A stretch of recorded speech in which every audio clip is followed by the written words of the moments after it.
It in Paris. Well, to get more on this, we can cross over to Washington to speak to Mark Bloomfield, the president of the American Council for Capital Formation. And Mark, let's pick up on that last point that Gavin made. Are all the indicators suggesting that the current strategies, which are focusing on austerity, they're simply not working?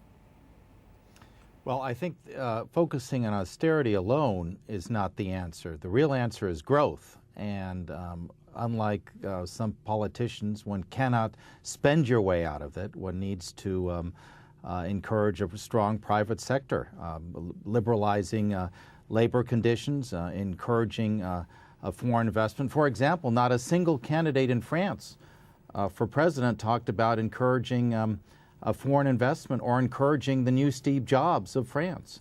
So yes, austerity is not the answer, but growth is the answer, but not the way the politicians are talking. Now, markets, as we're seeing, they do not like political uncertainty. How can the Eurozone convincingly calm this situation?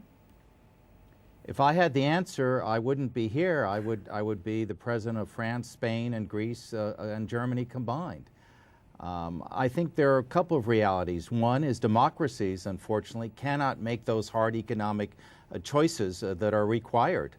Number two, I think a problem is that the middle class, which is the strength of Europe and the rest of the world, is alienated. And I don't know how you capture their strength, capture their confidence. Maybe you need a Margaret Thatcher, maybe you need an Adenauer, maybe you need a Ronald Reagan. And third, I think, which is critically important, which you're seeing through the markets, is Merkel was wrong when she said this is the most difficult economic crisis since World War II. It is the most difficult economic challenge since the Depression.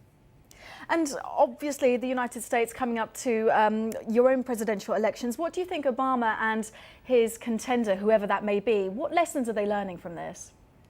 A lot of people criticize the Tea Party.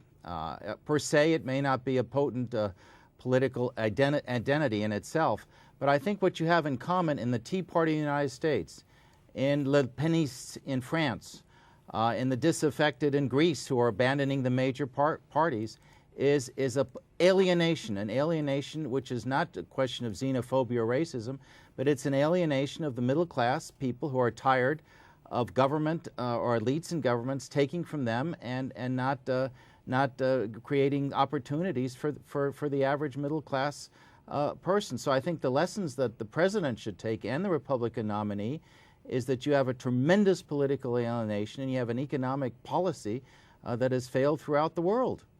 Mark Bloomfield, president of the American Council for Capital Formation. Good to talk to you. Thank you for sharing your thoughts. Well, Rico,